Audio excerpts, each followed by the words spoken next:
Ladies, why does your hairline look like a Shaolin master?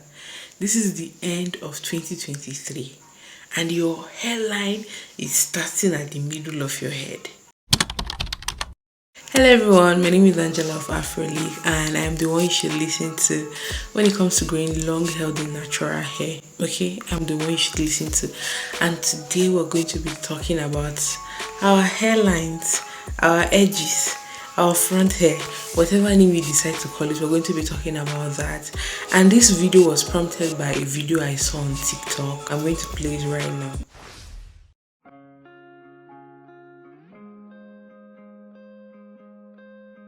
So when I saw the video, I was like, we cannot be making avoidable mistakes. We cannot be doing things that will lead to the loss of our hairlines, and then we'll come back and start complaining about how our hairlines are non-existent, how we are now looking like a Shaolin master. Do you know what a Shaolin master is? I'm sorry, it's not funny and I'm not laughing at you. This video is for those whose hairline is not so far gone, you understand? People who have lost a little bit of their hairline, but it's not that severe.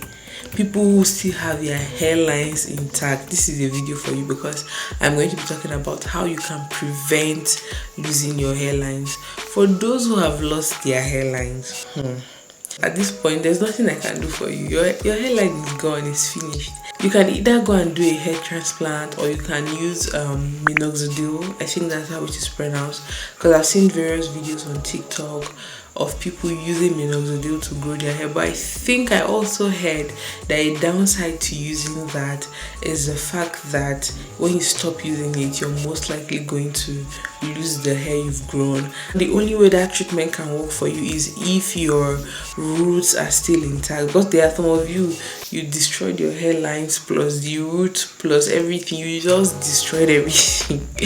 So this video is how to prevent it, because they say prevention is better than cure. I think the number one culprit now, the number one thing that snatches people's hairline away is glue.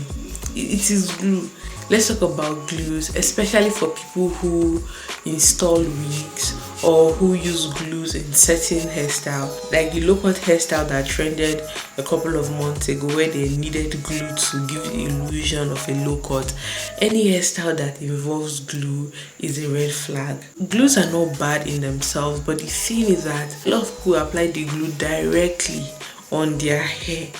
You're applying the glue directly on your hair, and you want to tell me that you will not know that you will lose hair at the end of the day. One, you're applying the glue directly on your hair, your actual hair. Number two, even though you wear a wig cap and you apply the glue on your wig cap, a lot of times when it comes to taking off your wig or taking off any hairstyle that involves the glue, you are not patient with it. And now that I'm talking about glues, I also think that there are certain gels or holding spray that you can use on your hair that if you do not use them properly or if you do not take them off properly, it is also going to lead to the loss of your hairline. So glues and holding sprays, all of those things in those categories can lead to the loss of your hairline if not applied properly and if not taken off properly. Do you hear me? Do you hear me? So for those who like to wear wigs, it is great that you go through the glueless route. There are lots of glueless wigs that you can wear that still looks really good, and you don't have to worry about you having glue on your hair and the glue snatching your edges away from your head, okay? Something important that I also want to point out is the fact that for a lot of people, losing their edges do not just happen in a day. You do not just wake up one morning and all your edges are gone. It is a very gradual process. You start by losing a few strands here, a few strands there, and before you know, everything is gone. Everything has vanished. It is when everything is gone that you will now realize, I don't have edges anymore. So what I'm going to say is that if you notice that when you do a particular hairstyle, one or two strands of your edges fall out unnecessarily, just know that it's time to stop, because although that one or two hair strands falling is not visible now, but over a long period of time it's going to be visible and everybody can see your forehead is going to be naked because there will be no hair on your forehead. Another thing that can actually ruin your edges is heavy extensions. heavy extensions. I'm repeating it again so that you can hear me and hear me clearly. Heavy extensions, especially box braid. This has not happened to me personally, but I think this has happened to my mom while I was growing up, and a few other people that I can recall. Now, heavy extensions come in various forms. The first one is in box braid, when you take tiny sections of hair and you put a larger quantity of extension on it, that the section of hair you have attached to the extension cannot hold the weight of the extension. I have literally seen people's box braid fall off from the roots with their hair still attached to the extension. The whole thing just falls off. A lot of times people do not experience this with knotless braids, but those braids that have knots, the traditional braids, it is very common with that. So you don't want to have heavy extensions attached to a tiny section of your hair. And usually this is something you would not have to worry about if you go to a professional that knows how to do hair, because I think there is a calculation to this thing to know the quantity of extension that should be used on someone's hair. There are people who would do heavy extensions on tiny section of hair and it would not affect their hair in any way, but there are also people who cannot get away with doing that. So just make sure you go to a professional when you get your box braid installed. The next way you can lose your edges is through ponytails. Oh my, ponytails with extensions or putting your hair in a bun, those things are snatchers of edges. They take your edges away if they are really tight. And I know people want the sleek look, people want the facelift that comes with, ponytails, or that comes with putting their hair in a bun. And you have to find a balance between having your face snatched by your ponytail or having your actual edges being snatched. It's one of the tests that I do for myself when I put my hair in a bun or in a ponytail, is I try to just move my forehead. If my forehead can move freely, it's a sign that my ponytail or my bun is not too tight. But if moving your forehead, just raise your eyebrows up and down and in different directions. I'm doing it right now.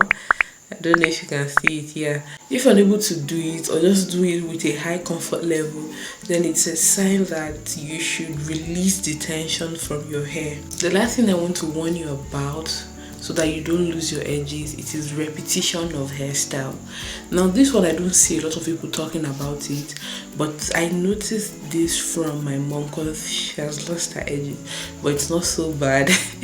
It's not as full as mine. The issue she had with her hair was that she found a hairstyle that she really liked and she looked really good in it. It was feeding braids, or what you would call Ghana weaving. She really loved that hairstyle and she looked good. She was slaying in the hairstyle. So what she did was she kept on repeating it on back to back. That way you're just pulling your hair in one day. And she was doing a particular hairstyle. So if you're always wearing a particular hairstyle, especially feeding braids or even ponytails, even though they are not like really tight, but if you're always wearing your hair in one direction, there's a tendency that your edges are going to be weaker and they are going to be compromised, which means that you're most likely going to lose your edges. So I'm saying all of this to say that prevent it. Yes, there are certain reasons for hair loss, like medical reasons such as hormonal imbalance and certain illnesses that could cause you to lose your hair and your edges. Those are not what I'm talking about. I'm talking about reasons that can be prevented, and these are all the reasons that I have so far. If you have any tips on how to preserve one's edges, you can leave them in the comment section so that we can learn from each other and just have a conversation surrounding this topic. I hope that in 2024 we do not lose our edges. Our edges are going to stay intact. They are going to stay full. They are going to flourish. Thank you so much for watching today's video, and I will see you in the next one. Bye.